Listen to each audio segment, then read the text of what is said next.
Hello and welcome back to Let's Play Tyranny with me, Bring It On. Let's speak to Kyros and Radix. Fatebinder. The soldier salutes you with a smack of a meaty fist on bronzed armor. Lieutenant Kyros, at your service, sir. He jerks a thumb, his gauntlet caked with dust and blood, toward the mountain of a man behind him. Won't get him to admit it, but Radix is too. That's Commander Ironcore to you, baby brother. And you as well, Fatebinder. The elite Iron Guard casts a steely glance in your direction, without offering you a salute. Forgive me if I do not have time to entertain idle pleasantries. We're on a campaign of the highest importance. I'm sure you understand. Kyros clears his throat with a sound that's half-hacking, half-deep guffaw. He slouches in lazy attention, a hand resting comfortably on the hilt of his broadsword. I humbly apologize for the both of us. If you don't mind me asking, what's brought you to these parts, sir? He tips his head to indicate the stone expanse behind him. Sure, she looks pretty, but don't let those big peaks fool you. The land's a tangle of danger.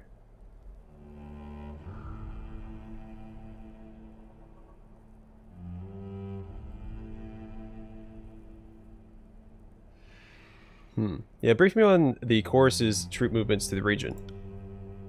Crap if there aren't more of them than maggots out here. Can't get 2 feet without needing to gouge someone's entrails out. The soldier rubs at the pommel of his sword, edgy. But most of them have swarmed Halfgate, looking for warm bodies. Crude as my brother is, I agree with his assessment. The Chorus are rather semblant to maggots. Singly inconsequential, yet annoyingly numerous. Annoyingly numerous? Both squish beneath stones of adequate acceleration and mass. He taps his foot in a slow but eager rhythm on the ground, but then stops, settling himself once more into stillness. However, more pressing matters have needed my attention presently.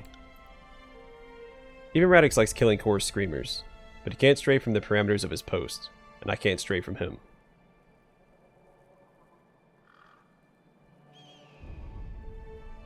Your report has been sufficiently informative. I'll be sure to avoid their forces going forward. Uh-huh. Glad I could be of service, sir. How can I be of service? What exactly are these parts, and how are they dangerous? The Stone Stalkers call this place Jagged Maw Shrine, on account of the crystal formations. If the beastmen don't kill you, the constant quakes and steep drop-offs darn well will. Come now. The quakes are of little consequence to an Earthshaker, baby brother. It's the foul beast we must contend most with, and why you are here. The beastmen consider this place to be a sort of shrine. Something about big elder teeth and dead ancestors have made it sacred ground to them. Crap if I know, or care. The Shakers say it's a place with concentrated magic, and that's about as far as I understood it. Ask him about military stratagem, and it'll light up like a spark of sulfur. But when it comes to alchemy and the arcane, his understanding is fundamental at best. The site's sizable protrusions of Azurlith exude a temporal resonance on par with the geoentropic elucidation of the purest regularity. So as one could imagine, the area is of particular value in the study of Earth Arcanum, and is likely, as well, appealing to those creatures who hold some attunement to the land. Humans know nothing of beast-woman ways. Jagged Maw is hallowed land to Stone Stalkers, because land's rocks are ancient, are jutting and mystic. The beast-woman snorts, amused. The esteemed sage Quillborn lived briefly in Jagged Maw, and wrote extensively of the magical stones that line the area. The way tribes describe it, those magic stones were here before landfall at the Five Wives. So for all we know, the Azurliths could be as old as whomever built the old walls and the spire. Right, of course. The mountainous man rumbles a deep laugh and claps you hard on the back. It's refreshing to speak with the one of similar understanding, considering my company of the last several weeks. Not getting along with the locals. Which ones? The starving simpletons of Halfgate who mule their grievances against us to the Chorus? Or the beasts who nightly crawl the cliffsides, seeking to flay us alive? What grievances do the people of Halfgate have against the Earthshakers? At times, the earth remits me vibrations of their murmurings. The Cretans unilaterally blame us for the region's continued seismic activity, though they are not entirely wrong. Why is the Beast Tribe in the Stone Sea trying to kill you? Did you know they first welcomed my Earthshakers into these lands? They do tend to hate the Disfavored, though, don't they, baby brother? Darn right they do. But rather than agitated, his voice sounds mirthful from behind his mask, cocky yet easygoing. We put the fear of ash in them. The Iron Guard presses 2 fingers to his temple, suppressing a sigh. Regardless of the means, the beasts have commenced attacking us, Earthshaker and soldier akin. We'd hope to draw on our common ground as mages of the land. But after first accepting us, they savagely accuse us as trespassers and stealers of some nonsensical substance they call elder teeth. What exactly are elder teeth? It's what the beastmen call azurlith. They call them such because of their teeth-like formations, and the elders in their tribe use them. He shrugs at their odd reasoning. We know they have mystical properties, such as amplification of magic. We're still studying their uses. Karen himself was fascinated by them. Tell me about the crystal azurlith formations in this region. The locals call them elder teeth. We've been researching their properties, which seem to amplify magic somehow. Karen was very interested in them, and sought to better understand them before his untimely demise. He looks off in the distance, as though hoping to catch a glimpse of his master. Now let's speak of another matter. He nods gruffly. So be it. What are you and your squad doing stationed in the middle of the Stone Sea? We're weeks into the escort of fire and damnation. Oh, escort op. I guess it could be escort op as well. Yeah, escort op of. Never mind. Yeah, it's op of. Jeez. I'd say I got the details as punishment, but the general claims he chose me on account of this jerk being my kin. He thinks Radix will listen to me when I tell him he's about to step off a cliff. As if that would happen. He waves a dismissive hand. My brother is a dreamer, though his fantasies are often insipid and ill-devised. We're en route to Howling Rock to bolster our fort and the Earthshakers protecting Karen's remains. Did I read this? Once a fertile swath of farmland, Howling Rock, as the Stonecallers took to calling it, is now a precipitous stretch of craggy peaks and bluffs that rolls with the cries of a slowly dying Archon. On account of you, I'm scanning beastmen and digging rock spurs for my boots instead of sacking Stalwart. Kyros levels at the Iron Guard.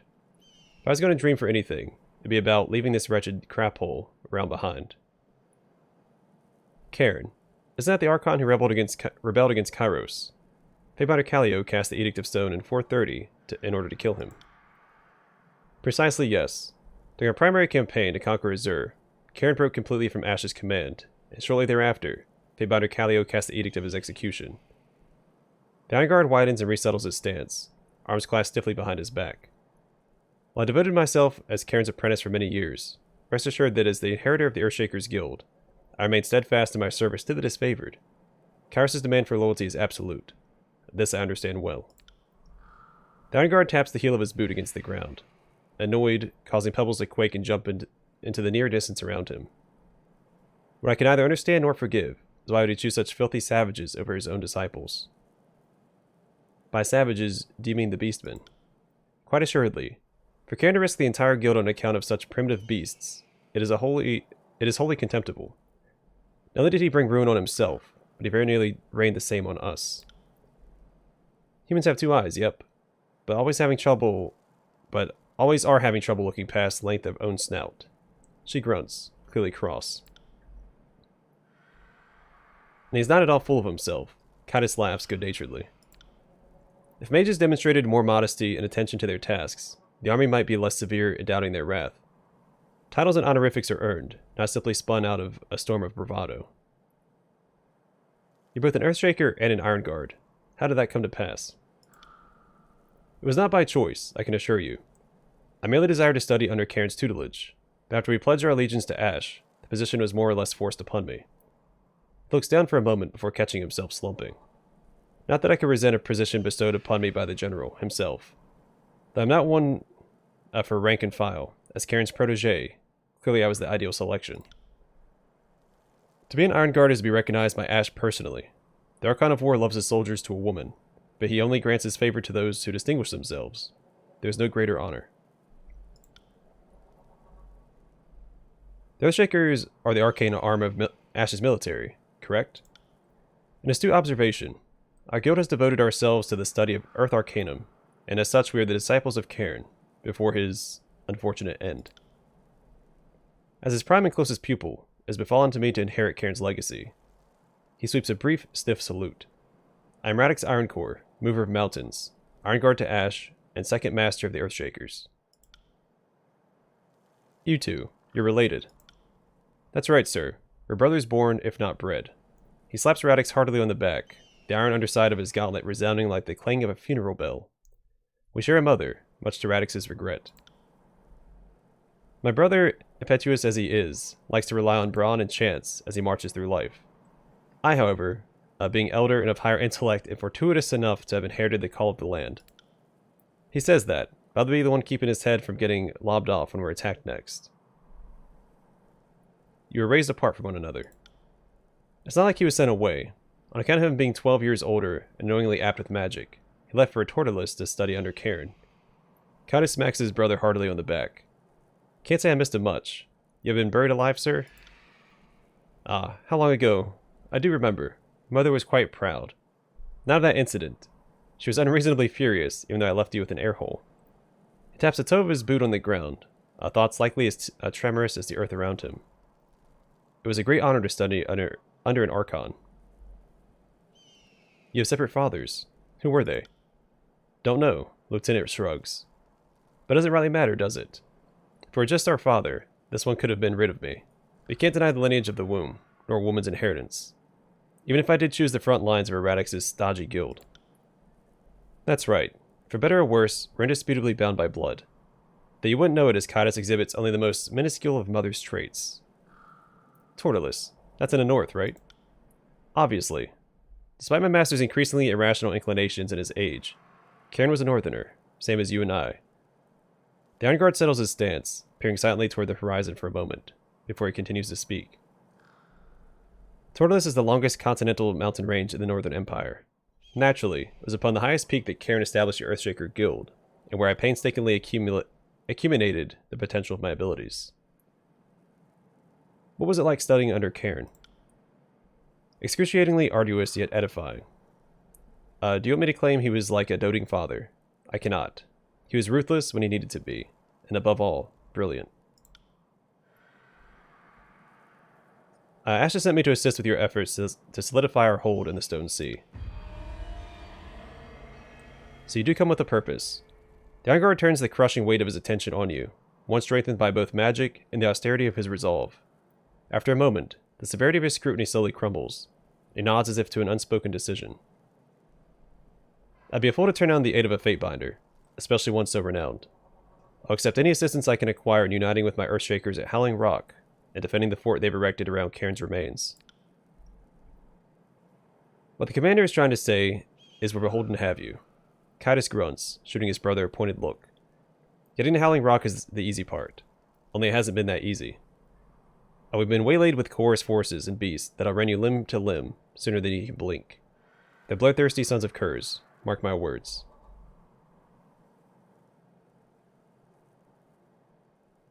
We've assembled a base of operations surrounding Cairn's remains. Obviously, securing Cairn was our first priority.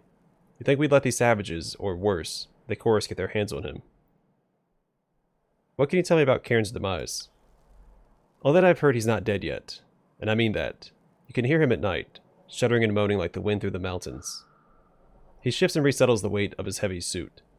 The Shakers could tell you best why they've been... the Shakers could tell you best why they've been treating him, keeping him alive. It's experimental, not restorative. I assure you, as I've already assured Ash, it's for examination and learning purposes only. There is yet much knowledge and power to be gleaned from our forebearer. Why do you think Cairn betrayed his orders?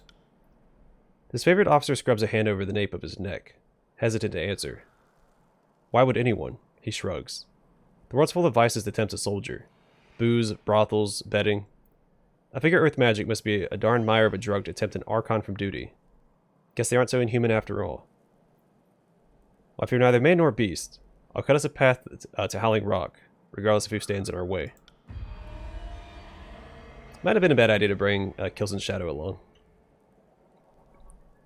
That's what I like to hear, sir.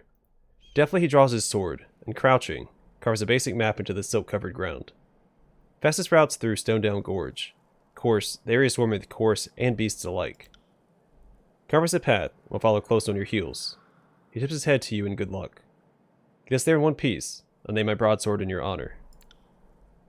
We'll slay enough of them to have an armory named after us before long. I suppose I could stand for a few more swords named Barrick, out in circulation. Barrick, people have named weapons after you? They have indeed. The cohort that followed me across Apex and Stalwart took a liking to how I handled myself in battle. I'm big enough that I can heft broadswords others found unwieldy. They added weights to their training sticks to toughen up, and started naming their assigned blades after me. He looked suddenly crestfallen. I imagine most of those blades were lost or destroyed in the Edict of Storms. I left too many friends, and too much of myself in the ruins of Old Stalwart. Well, I'll be on my way. Can't thank you enough, sir. You'll know the world of difference this makes. We'll prep for heading out. Kyros pounds a fist to his chest in farewell. Holler if you need us, but don't count on us to save your butt.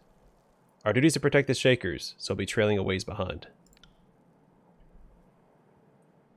Fatebinder, should you arrive before us, which I am almost assured that you will, you'll need this code, the sigil of Karen's forgotten name, to gain entry into the compound.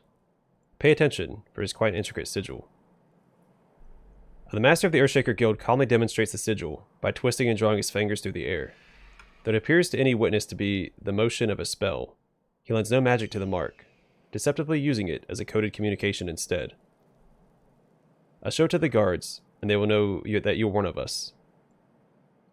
Practice the sigil of Karen's forgotten name. He tilts his head, impressed. That is good. Adjust his finger like so on the down curve. Yes, precisely. You live up to your reputation, Fatebinder. Alright, farewell. I keep alert when dealing with the beastmen, sir. They can be darn aggressive. I am fully capable of handling the beastmen, Lieutenant. Understood, sir.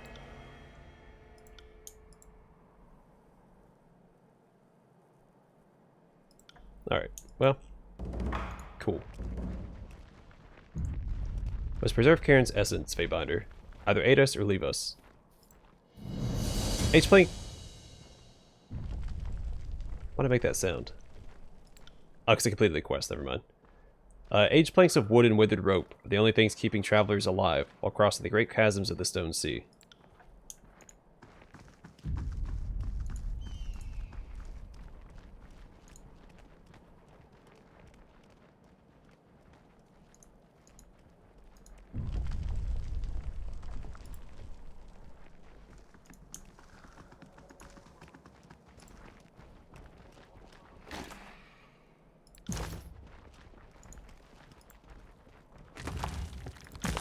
This whole area is kind of disappointing, loot-wise. Alright, well, let's head to, Stone Down Gorge. The destroyed and half-buried buildings embedded in this gorge, the last remnants of one of Azura's former cities. It has since been taken over by the Stonestalkers, a tribe of beastmen that aggressively guard their claimed territory. Stone Down Gorge connects to one of the few traversable routes leading north, making it a vital connection point in the Stone Sea. Is that where I need to go next?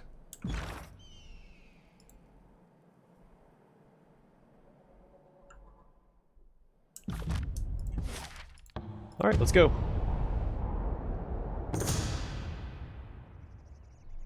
You tense as a heavy gray form flashes across the path before you.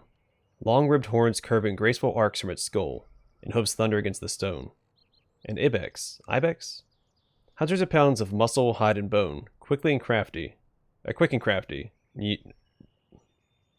And you with only a moment to react. There we go, jeez. Yeah, kills and shadow hunted. Without hesitation, the shadow hunter lurches after the animal, fur bristling over rippling muscle. You quickly lose sight of Kills and Shadow and her quarry.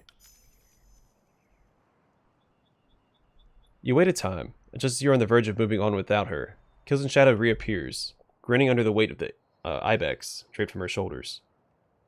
Blood seeps from an ugly red hole between her ribs. When she sees you looking at it, she chuffs. A small scratch, shallow, like bee sting, is nothing for such prize. Alright, well, I'll take it. Free stuff is free stuff.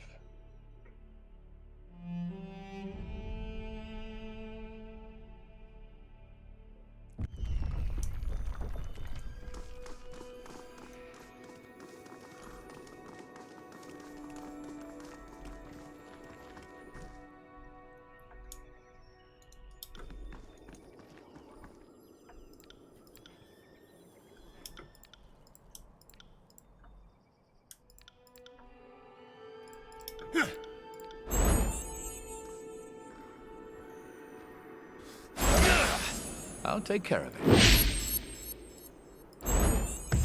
Come to die at the hands of the hero of Vendrian's Well? You'll have to go through me first. Alright, into the fray. Oh, there's a few more here than I thought. Alright. Well, nothing we can't handle. They are just Scarlet Chorus after all. Also, I probably need to update her spells.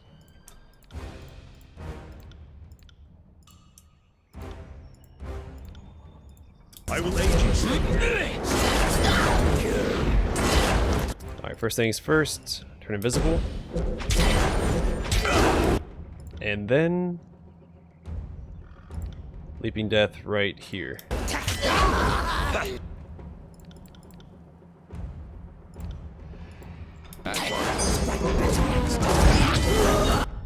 Good job, Kills in Shadow.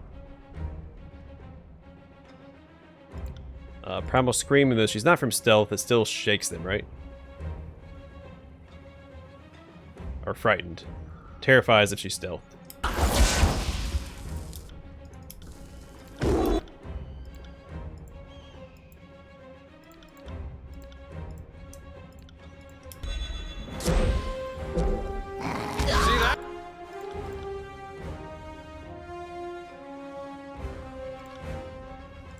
Claw Swipe as well. That's entirely useless. And Barrick, you throw out a taunt. These two guys aren't... Well, I could probably pull them over here and it wouldn't be a problem.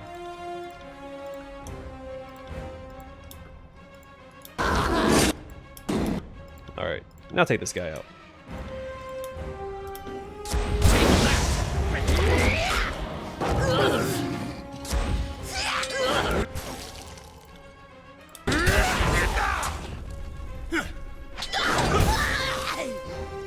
Alright, on to the next. Keep pushing forward. Only once per encounter. That's frustrating. Well, not frustrating, more disappointing that I can't use Leaping Death again.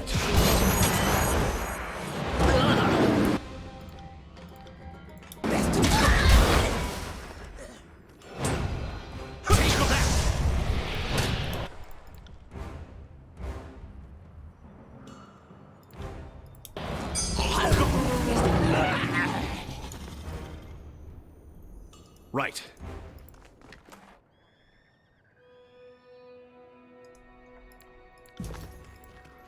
Eruptions of crystal like this one appeared in the Stone Sea shortly after Kyros' edict toward the land asunder. It isn't known if they are a byproduct of the Overlord's magic, or the result of Karen's experiments during the war. A little column A, a little column B. Right.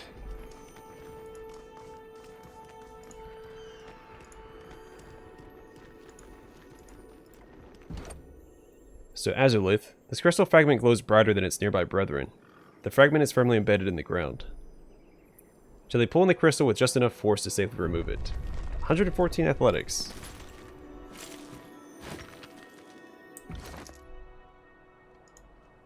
This crystal fragment was gathered from the Stone Sea.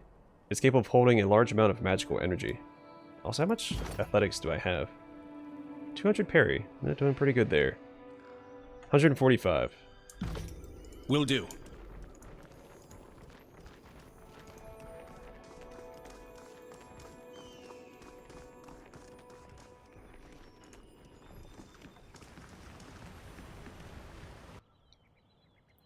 Octave.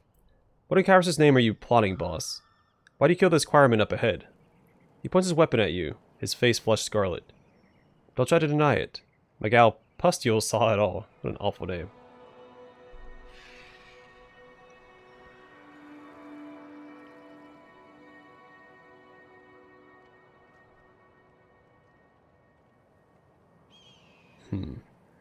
Again, I don't want to say for the glory of Ash because he's not... I answered to Tunon. And Kyros, of course. So, run. Run while you still have legs to carry you. Friggin' crap. Is it his favorite binder? With a yelp, Octave fumbles to draw his blade, tripping backwards over a loose stone. Furies. At arms. At arms. Crap, crap. Darn. Help! That was a sorry display. We should put this terrified rodent out of its misery. Barrick draws his weapon and readies for combat. Alright, Barrick, get up front. Everybody else start casting buffs. Call to battle. Stuff like that.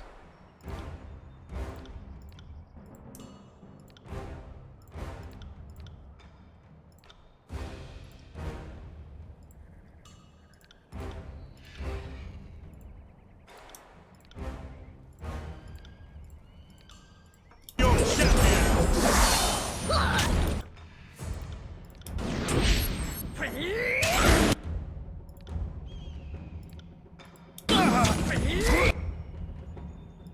And your name. To the dirge of the forest.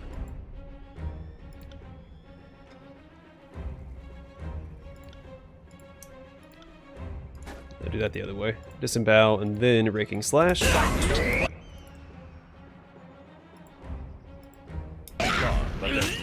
Getting a little nervous for Lantria.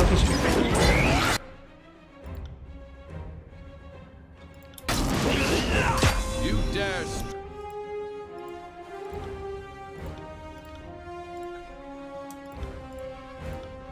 Will do. the fate mark. The bloody hell on justice. Well, it's yours.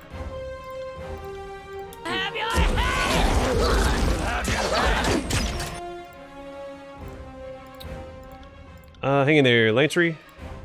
Let's taunt those guys, hopefully.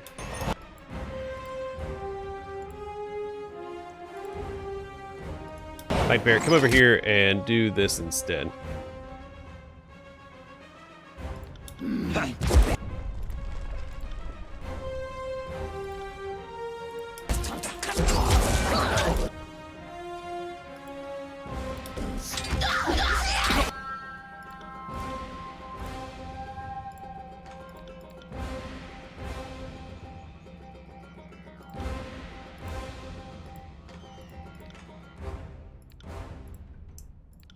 Alright, Lantry's probably gonna go down here regardless of what I do at this point.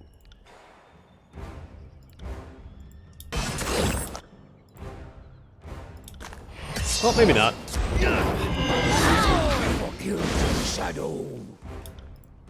He's holding his own for right now. Let's see. Try that again.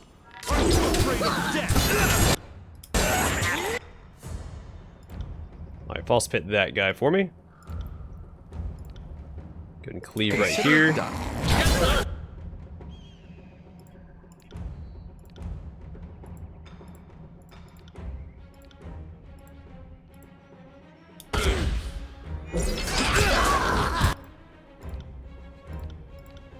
I'm not built for this sort of violence. Hang in there, Lantry. You've got this.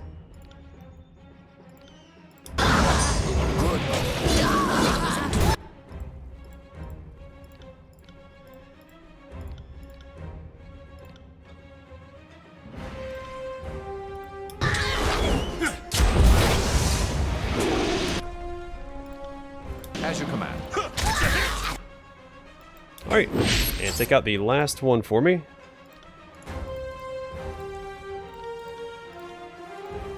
%11 chance to taunt with Barrick. I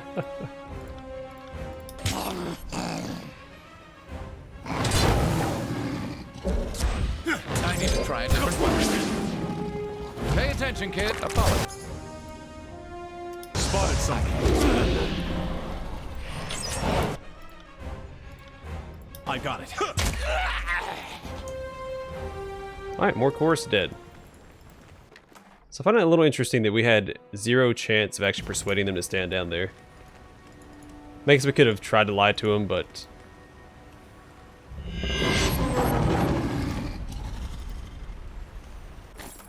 I don't think it would have worked out. Alright, climb the cliff. Use the rocks jutting out from the cliff face to pull yourself up. Another 114 athletic skill check. Horde boots. An iron pole. A sturdy pole made of iron. It may have once served in its terms of duty as a spear or flagpole. Seen that before. And plans zeal. These plans outline the specifics of making the dagger zeal. Okay, well, pretty straightforward. Will do.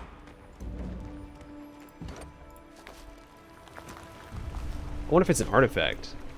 Because Burstone needs a secondary artifact for her dual wielding.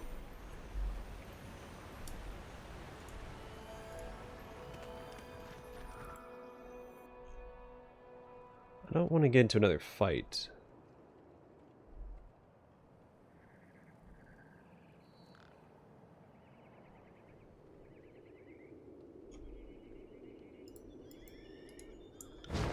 Quiet down.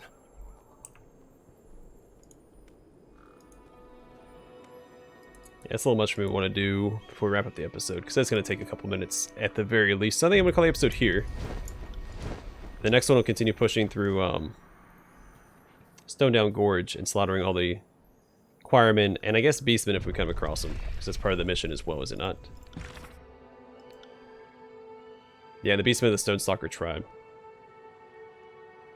I wonder how Kills and Shadows is going to react to that.